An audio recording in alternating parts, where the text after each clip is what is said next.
For 11 months of the year, you would walk right past it. A shallow depression near the base of the Trishul Massif, 16,000 feet above sea level, sealed under snow and ice. Nothing about it would make you stop. Nothing about it would make you think anything had happened here at all. Then summer comes. The ice pulls back, and the lake gives up what it has been holding. Skulls. Hundreds of them. Femurs tangled together along the shoreline. Ribs half submerged in water so clear you can count the bones beneath it. Scattered across the rocks, piled against the edges, some still wearing scraps of leather. Hair still attached to scalps. Flesh still clinging to the frame after more than 1,000 years in the cold. This is Roopkund, 5,000 meters up in the Indian Himalayas, in the Chamoli district of Uttarakhand. A lake barely 30 meters across, maybe 2 meters deep. And inside it and around it, the remains of at least 300 people. Nobody buried them. Nobody arranged them. They are lying exactly where they fell. I first came across this story because of that image, the skulls and the turquoise water, and I assumed it was going to be straightforward. A group of travelers caught in a storm, a single terrible event, a tragedy you could point to on a calendar. But Roopkund is not a single event. It is not a single group.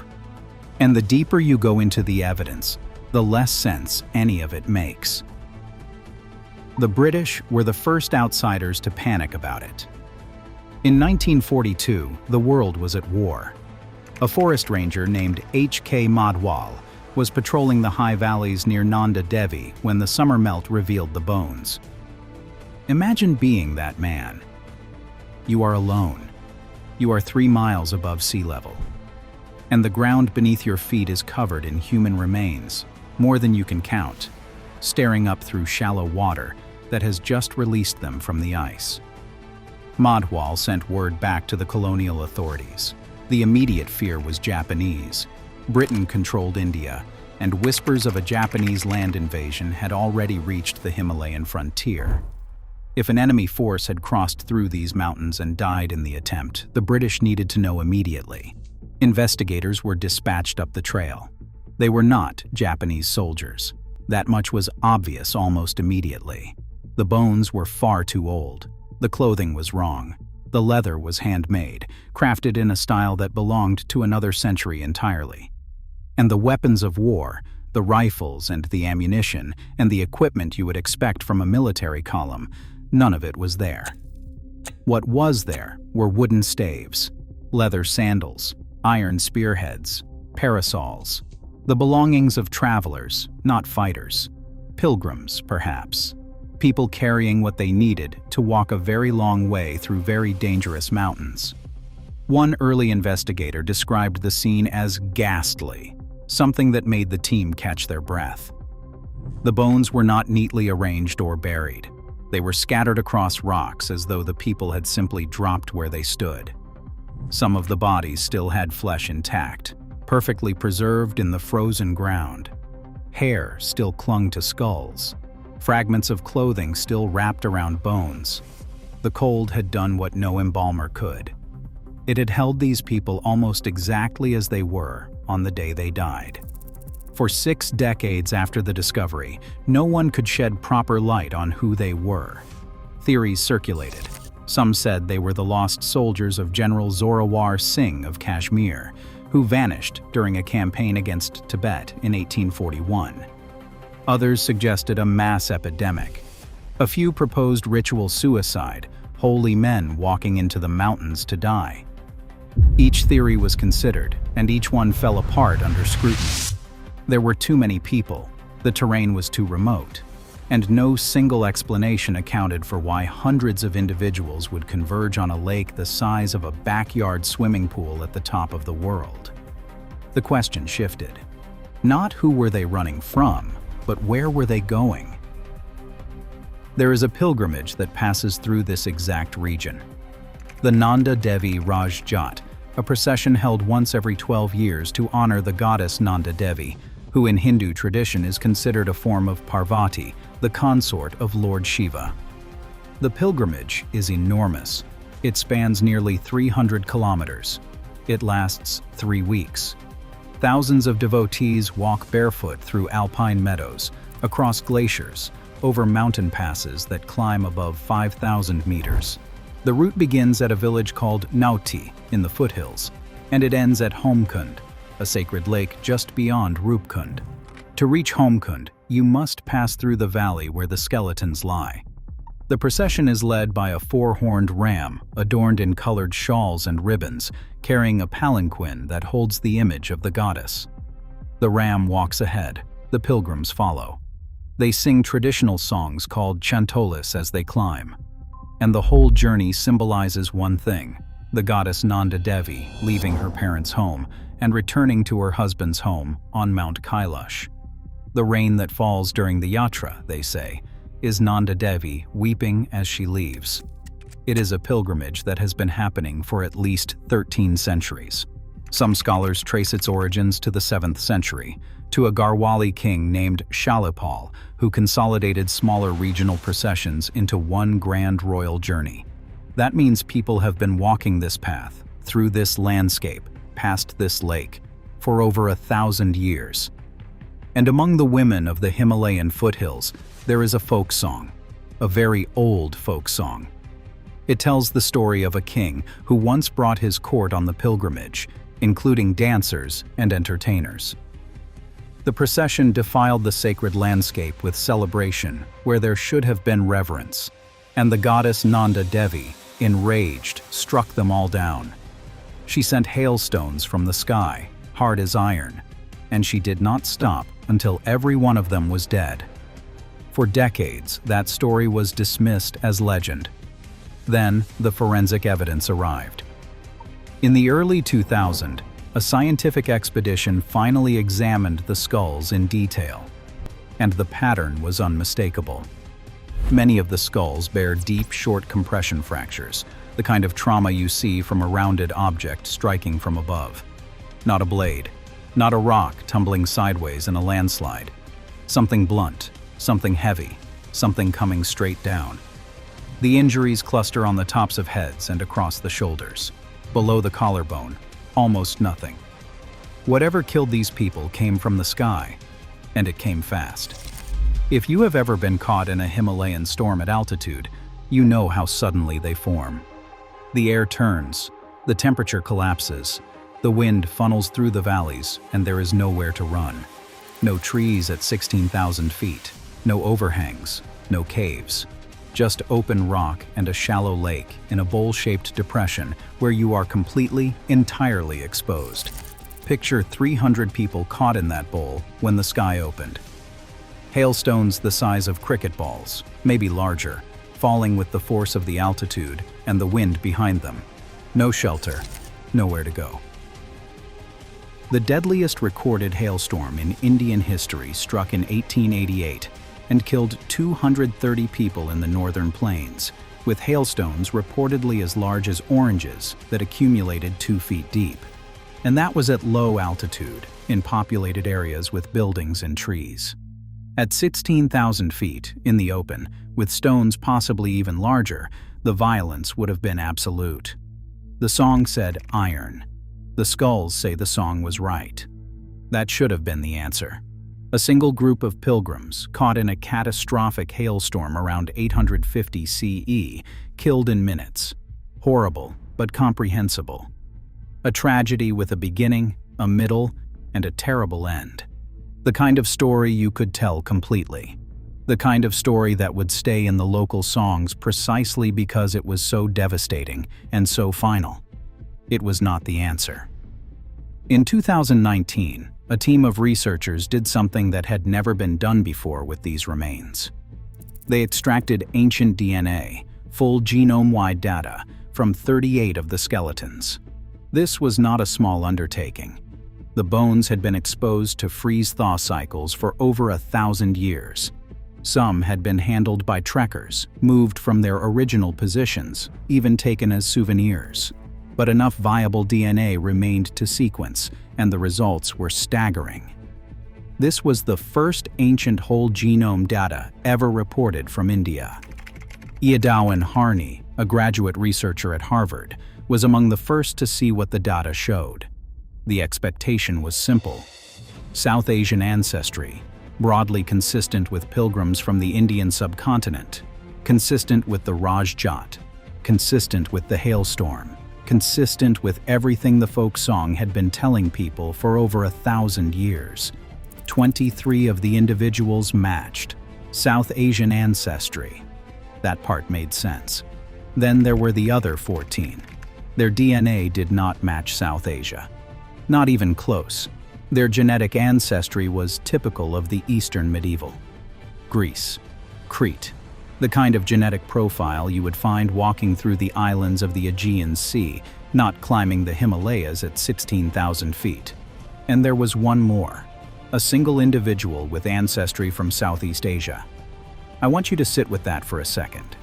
A glacial lake in one of the most remote corners of India, days of hard trekking from the nearest village, 5,000 meters above the sea, and the bones inside it belong to people from at least 3 completely separate parts of the world. But it gets stranger. The radiocarbon dates showed these groups did not die together. The South Asian individuals died around 800 CE, give or take a century or two, with evidence suggesting they may have arrived in more than one event, even within that window. The Mediterranean group and the Southeast Asian individual died around 1800 CE. 1,000 years later. The same lake, the same altitude, the same impossible location. 2 completely separate waves of death, separated by a millennium, involving people who should never have been in the same place. If you are finding this as unsettling as I did the first time I read it, and you want to follow these stories where the evidence keeps pulling the ground out from under you, think about subscribing. These are the ones I keep coming back to. The research team systematically checked for every obvious explanation. Were any of these people related? Family groups traveling together? Clans? A tribe? No. Out of 38 individuals tested, not a single pair was related even at the level of second cousins. These were strangers. Whatever brought them here, it was not blood. Were they soldiers? The remains included both men and women in roughly equal numbers, 23 males, 15 females. No army in history has marched with that kind of gender balance. And the artifacts found around the lake, the staves, the sandals, the parasols, none of them were weapons of war. Were they victims of a plague? The team screened for bacterial pathogen DNA across all 38 samples. Nothing. No signal of epidemic disease in any individual. The researchers were careful. They noted that pathogen DNA could degrade below detectable levels after centuries in the ground. But no signal at all, across nearly 40 people, makes an epidemic deeply unlikely. What about the South Asian group, the ones who died around 800 CE? Their dietary signatures told a story on their own. Isotope analysis, which reconstructs what a person ate during the final years of their life, showed massive variation within this group. Some ate diets heavy in millet, the grain of lower altitude communities in central India.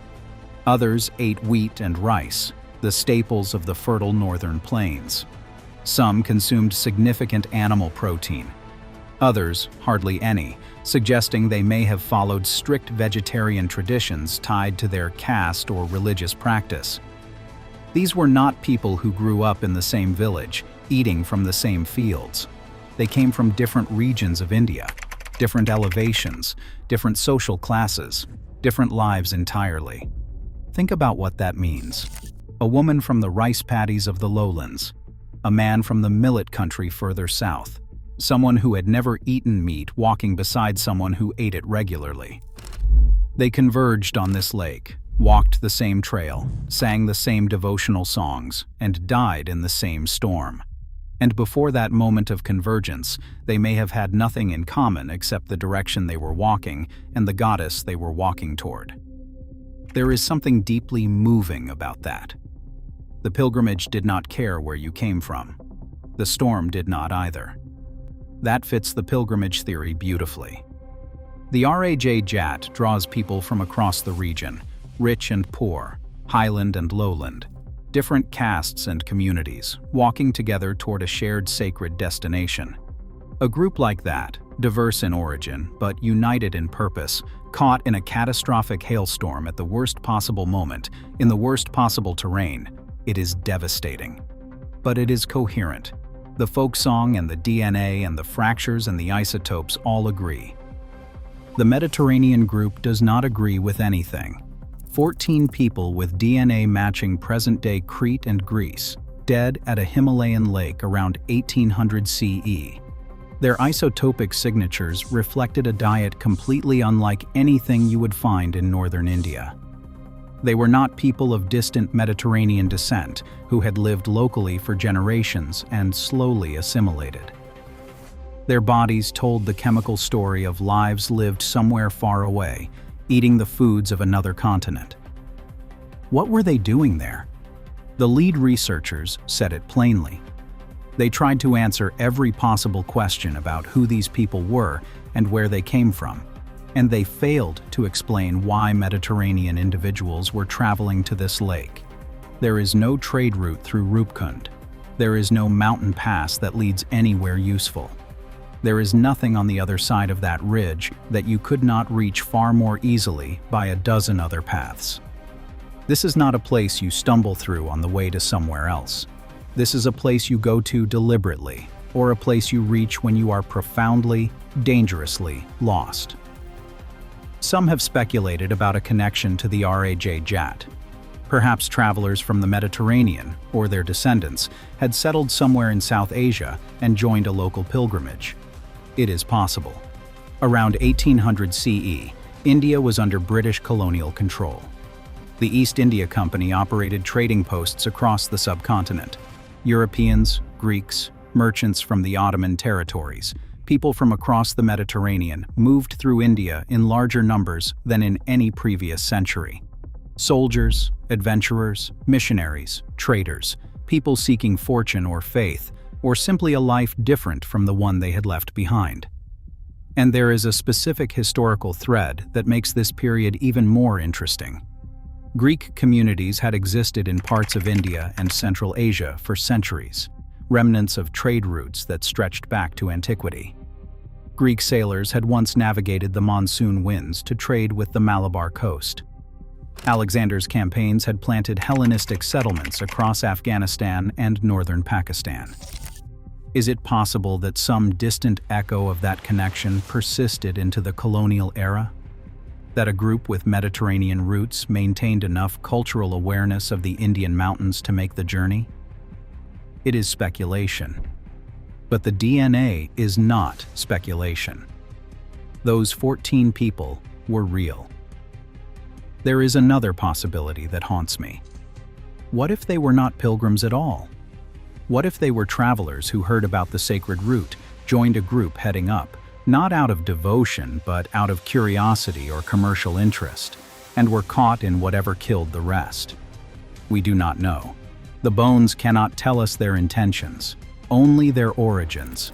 But even accounting for every colonial-era scenario, 14 Mediterranean individuals at 16,000 feet, at a glacial lake accessible only by days of brutal mountain trekking, with no commercial or military purpose, with diets that show no sign of long-term integration into Indian food systems, is genuinely strange. These were not settlers. These were not second-generation immigrants who had grown up eating local food and joined a local tradition. Something brought them there, something specific, and then it killed them.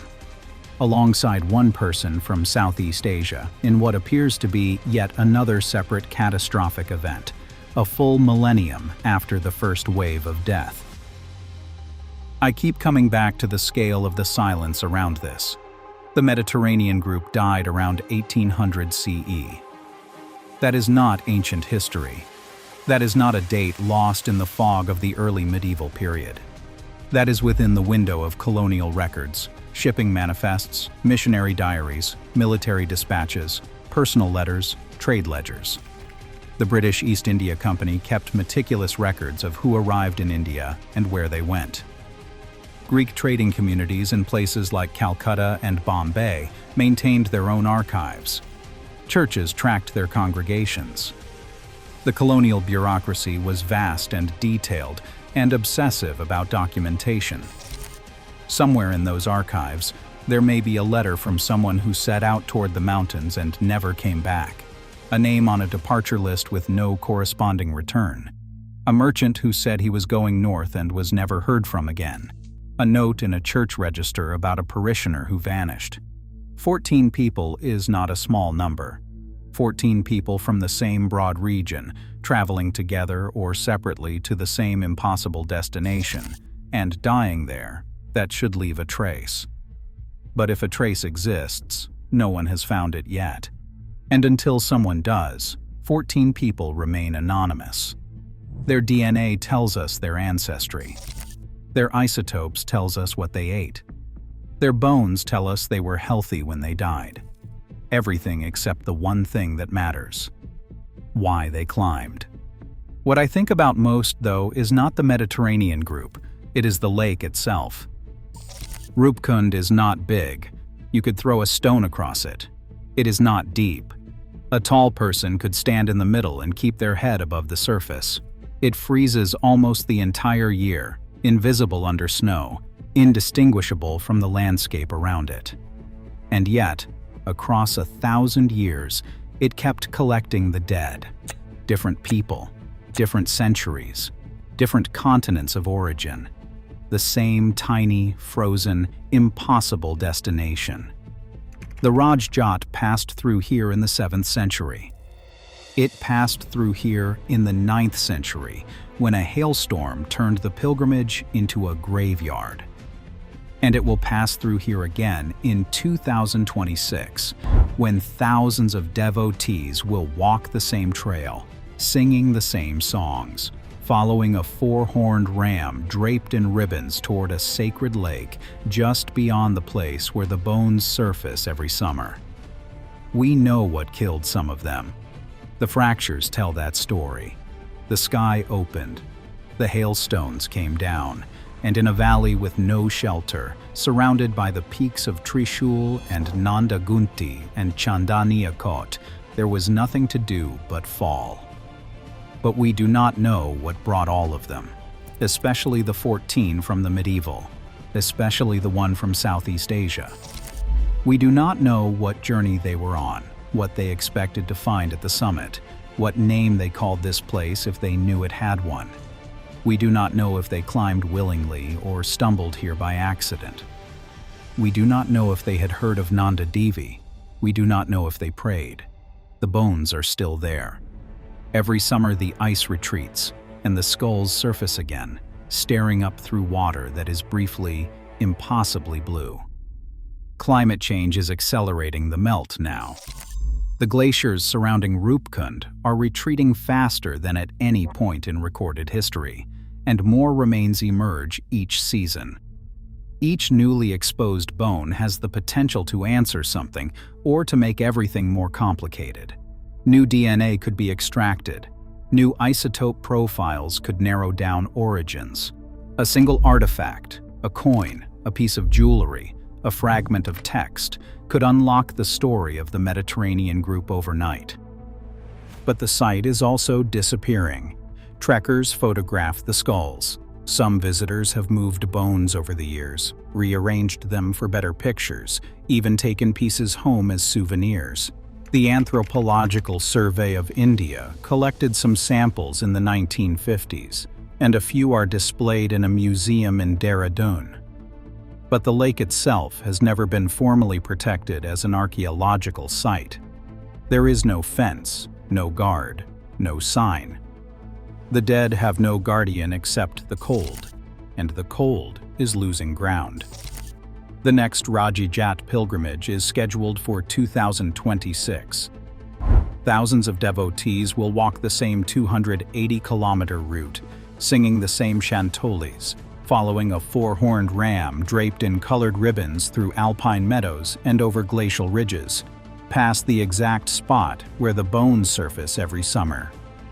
They will pass through the valley where 300 people died, and they will keep walking, because the goddess is waiting at Roopkund, and the journey does not end at the graveyard. It ends beyond it.